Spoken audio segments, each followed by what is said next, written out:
teman-teman, perkenalkan nama saya Kak Rini Puspawati. Pada kesempatan kali ini saya akan membahas mengenai ide bisnis. Nah, dalam video kali ini saya akan membahas tentang bagaimana cara menemukan ide bisnis. Teknik yang pertama yaitu kelompok fokus atau focus group. Dalam kelompok ini terdiri atas individu-individu yang saling memberikan informasi dalam suatu format yang tersusun yang digunakan untuk menguji ide-ide yang sudah ada, sehingga dapat digunakan untuk menentukan solusi untuk ide yang baru. Dalam kelompok ini, komentar dari masing-masing partisipan dapat digunakan untuk mendorong adanya suatu ide baru atau produk baru yang nantinya berguna untuk memenuhi kebutuhan pasar. Yang kedua, yaitu tukar pikiran atau brainstorming. Tukar pikiran dapat dilakukan melalui diskusi, rapat, sharing, atau kegiatan lainnya yang memungkinkan terjadinya pertukaran informasi antar individu. Melalui teknik ini, setiap orang akan lebih didorong untuk mengekspresikan kreativitasnya dengan lebih baik. Nah, ada 4 peraturan yang wajib dipenuhi dalam tukar pikiran. Yang pertama yaitu tanpa kritik. Setiap orang dilarang untuk memberikan kritik atau komentar negatif kepada siapapun dalam kelompok tersebut. Yang kedua, bebas. Suatu keadaan bebas tanpa hambatan akan sangat mendorong terciptanya suatu ide-ide yang cemerlang. Semakin bebas seseorang berpikir, maka kemungkinan untuk menghasilkan ide yang cemerlang akan semakin besar. 3. Kuantitas ide. Semakin banyak ide-ide kreatif yang dihasilkan, maka akan semakin besar kemungkinan munculnya ide-ide yang bermanfaat. Yang keempat, yaitu kombinasi. Kombinasi serta perbaikan-perbaikan dari ide-ide yang sudah ada dapat mendorong munculnya ide-ide baru yang lebih bermanfaat. Teknik yang ketiga yaitu analisis kumpulan masalah. Teknik ini merupakan suatu metode untuk menemukan ide bisnis kreatif serta solusi yang baru dengan cara berfokus pada masalah. Teknik ini serupa dengan focus group. Hanya saja dalam teknik ini kita lebih berfokus pada masalah dari produk-produk yang sudah ada. Nah, cara ini dirasa lebih efektif karena lebih mudah untuk menghubungkan produk-produk dengan masalah-masalah dari produk tersebut. Nah, selain teknik yang sudah disebutkan tadi, ada juga beberapa cara yang dapat kita lakukan untuk menemukan ide bisnis. Yang pertama, melakukan riset bisnis dan produk.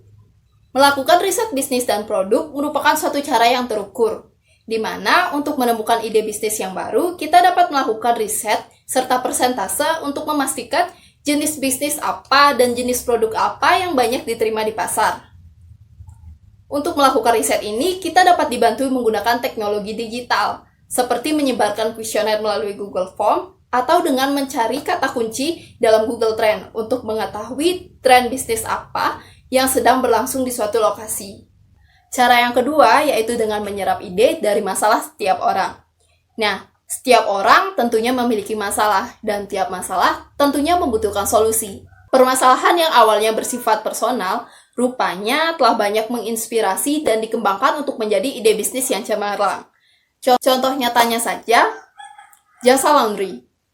Semakin banyaknya mahasiswa yang tidak sempat mengurus cucian karena sibuk mengerjakan tugas kuliah, dan sulitnya mencari jasa asisten rumah tangga bagi ibu-ibu yang bekerja, rupanya telah membuat jasa laundry ini semakin banyak diminati. Jasa laundry ini merupakan salah satu contoh ide bisnis yang muncul dari permasalahan yang terdapat di kalangan ibu-ibu bekerja serta mahasiswa. Ketiga adalah dengan belajar dari kesuksesan bisnis orang lain. Suatu usaha yang sukses dan mampu bertahan dalam jangka waktu yang lama pasti memiliki keunggulan yang patut untuk dipelajari. Nah, kita dapat mengamati cara-cara serta teknik-teknik yang digunakan untuk mengelola bisnis tersebut. Nah, dari sana kita bisa menyaringnya serta mengaplikasikannya sebagai gagasan untuk ide bisnis kita yang akan kita rintis. Cara keempat adalah dengan belajar dari kelemahan pesaing. Nah, ternyata untuk menemukan ide bisnis kita juga dapat temukan melalui kelemahan kompetitor. Kita bisa menjelajahi sosial media dan website dari bisnis tertentu. Lalu lihatlah bagaimana konsumen memberikan ulasan di bagian kolom komentar dan catat apa saja yang ada. Setiap hal yang tidak bisa dipenuhi oleh pesaing dapat menjadi ide bagus bagi Anda untuk melahirkan suatu ide bisnis yang baru. Cara yang kelima adalah dengan mengikuti perkembangan tren. Tren adalah sesuatu yang banyak diminati oleh suatu kelompok dalam suatu waktu tertentu. Menciptakan suatu bisnis baru yang mengikuti tren akan berpeluang untuk digemari dan mampu menyaring banyak konsumen dalam waktu yang cepat. Nah, jangan lupa untuk membuat bisnis Anda sedikit berbeda dari yang lain, sehingga bisnis Anda menjadi unik dan memiliki ciri khas. Nah, tetapi karena tren merupakan sesuatu yang cepat berlalu, maka pastikan juga Anda memiliki solusi seandainya tren tersebut sudah mulai pudar di kalangan masyarakat. Nah, sekian yang saya dapat sampaikan tentang materi hari ini. Terima kasih dan sampai jumpa.